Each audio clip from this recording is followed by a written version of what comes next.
kunipa nafasi ya kuchangia katika bajeti ya wizara hii muhimu.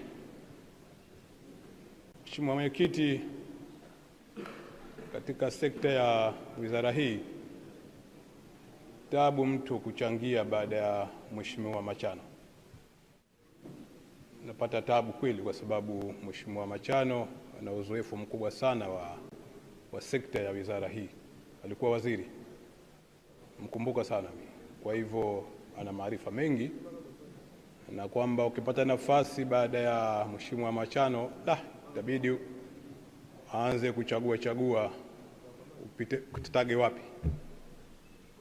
Lakini la pili, Mwenyekiti, mie ni mjumbe wa kamati hii, na siku ambayo tulikuwa tunajadili hotuba hii kule wizarani niliweka azma ya kutoiunga mkono bajeti hii. Leo asubuhi nilipokuja kumwamkia mwenyekiti wangu wa kamati Mheshimiwa Mihayo, akaniambia itakuwa ni busara zaidi kwenda na kamati. Sasa katika hali hiyo, Mheshimiwa Mwenyekiti, kwa niaba ya wananchi wa Jimbo la Gando naomba nizungumze mambo mawili matatu. Kwanza, katika umri wangu wote katika baraza hili, mimi nimekuwa nikizungumzia suala la barabara ya Gando. Mheshimiwa Machano anakumbuka wakati yeye ni waziri. Tatizo tulionalo, Mheshimiwa Mwenyekiti, kwa sisi serikali ni namna ya kuchagua wakandarasi wa kututengenezea barabara. Mwanzoni kabisa niliposikia MECO kapewa barabara hizi, mimi nilitoa mawazo kwamba tutapata matatizo sana.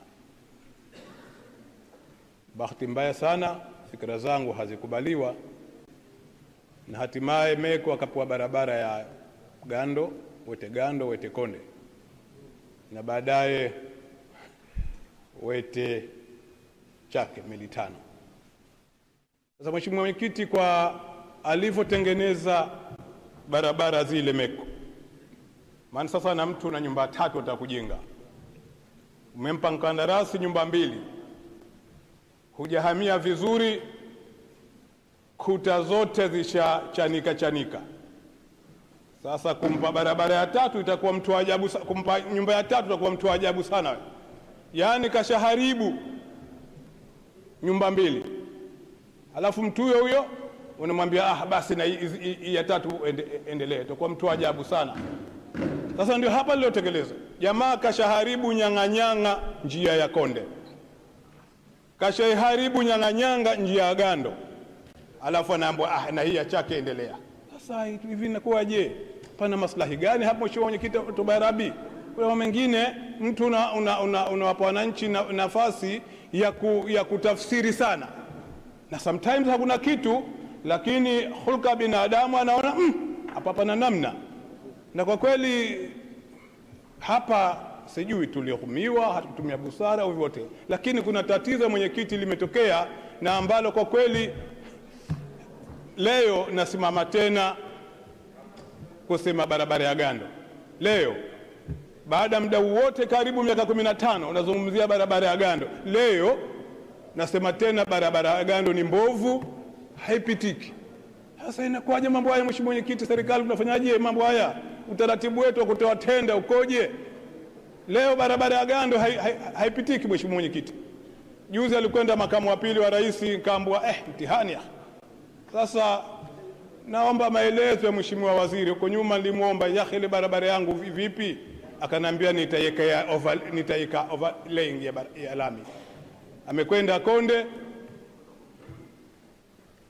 tena, simeko alioharibu kapewa mwingine, jamaa mmoja sio aita Iris, naye mtihani zaidi.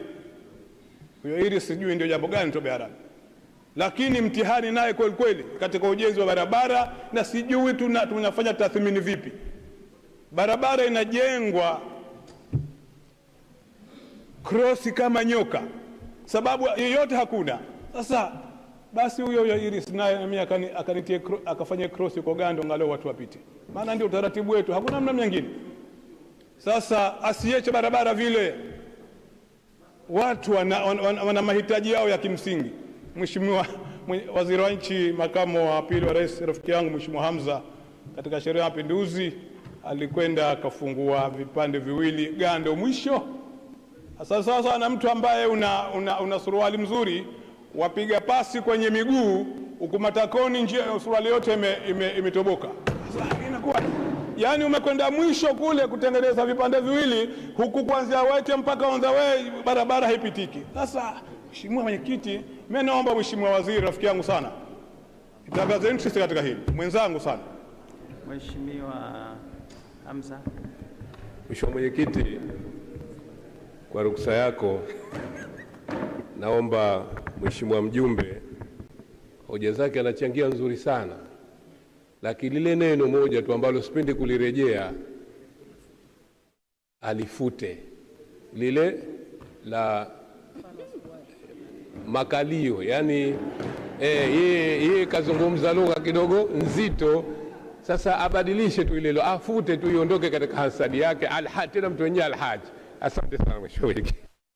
Asante sana Mheshimiwa Saidi kwa utu uzima wako. Tumia busara hili neno, kwa sababu hujakusudia kumtukana. Sema tu nafuta lile jambo fulani, halafu endelea kuchangia. Ni busara tu, ile halihitaji kuzozana.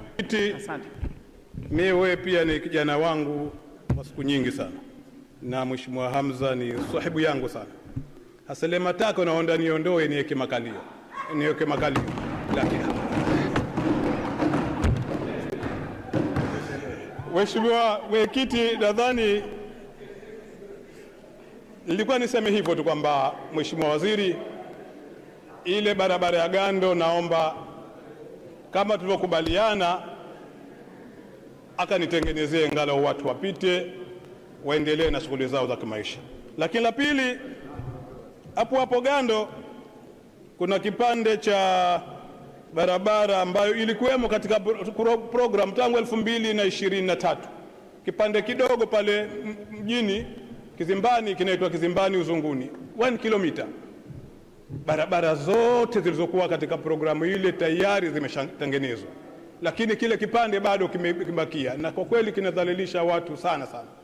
Sasa nimuombe Mheshimiwa Waziri, kwa sahibu yangu mimi na yeye, anikija hapa anaambie tu kwamba tukijaliwa tukimaliza baraza tutakwenda kunitilia kile ambacho amekusudia kunitilia ili watu wapite. Jambo jingine Mheshimiwa Mwenyekiti ni suala la bandari ya Wete. Kwa kweli Mwenyekiti, bandari ya Wete ni miongoni mwa bandari kongwe sana Zanzibar, na ina catchment area kubwa sana ya wananchi, kwa maana watu wanaotumia ile bandari ni wengi sana.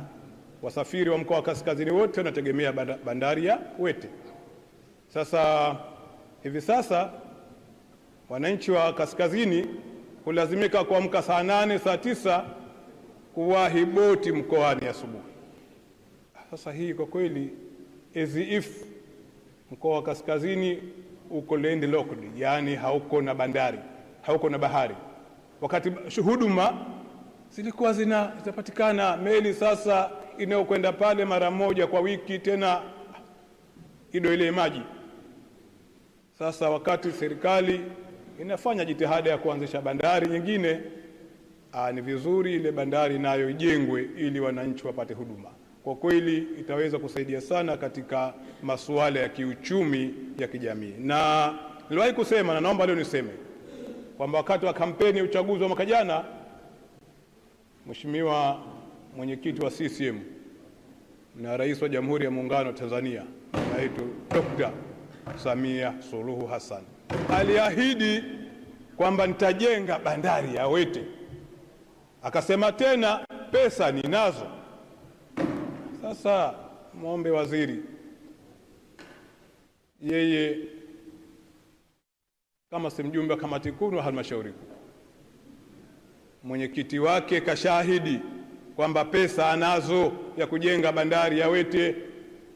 jitihada ifanywe kuharakisha. Watu wanadhalilika sana. Mtu huwezi kuamka na mtoto mgonjwa kwenda mkoani upate boti saa 8. Hiyo si hali. Wengine huzaa barabarani kwa mheshimiwa Waole pale. Sasa mtihani kwa kweli, wakati bandari ipo pale wangeweza kusafiri bila ya matatizo. Kwa hivyo naomba Mheshimiwa Waziri, hili nalo alifanyie kazi ili liweze kupata ufumbuzi wa haraka, kwa vile Mheshimiwa Dr. Samia anasema pesa anazo na ni msaada, hajasema ni mkopo. Hili haina haja kusubiri mwekezaji. Hili si swala la mwekezaji, ni swala la kumwendea kwa khushui, kwa hikma. Mama yetu atatutilia pesa ili bandari ijengwe, na nashukuru kwamba feasibility study ishafanywa. Sasa serikali imetoa pesa chungu mzima kufanya feasibility study. Pesa tuzipo, nadhani harakishwe, na ningeshauri kwamba ziingie katika miongoni mwa miradi mikakati kama miradi mingine. Ile eneo lina uchumi mkubwa na watu wanahangaika sana. Bandari itasaidia sana ajira kwa watu na mambo mengine ambayo ni husiana na usafiri na mambo mengine. Kwa hivyo naomba sana Mheshimiwa Mwenyekiti, hili Mheshimiwa Waziri nimtwike nalo, na naamini kwamba analiweza. Jambo jingine ni suala jumla la fidia. Wenzangu wamelizungumza. Mheshimiwa Mwenyekiti, tujitahidini sana katika suala la fidia. Mheshimiwa, nakuomba muda uhitimishe.